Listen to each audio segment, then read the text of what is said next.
جس کا مطلب ہے دیواروں والا باغ۔ مغل دور کی صوفیانہ اسلامی تحریروں میں جنت کو کثرت کے ایک مثالی باغ کے طور پر بیان کیا گیا ہے، جس میں ایک مرکزی چشمہ اور پہاڑ سے 4 دریا بہتے ہیں جو باغ کو شمال، مغرب، جنوب اور مشرق میں الگ کرتے ہیں۔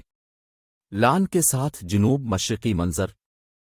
زیادہ تر مغل چارباغ مستطیل شکل کے ہوتے ہیں جس کے بیچ میں ایک مقبرہ یا پویلین ہوتا ہے۔ تاج محل باغ اس لحاظ سے غیر معمولی ہے کہ مرکزی عنصر مقبرہ باغ کے آخر میں واقع ہے۔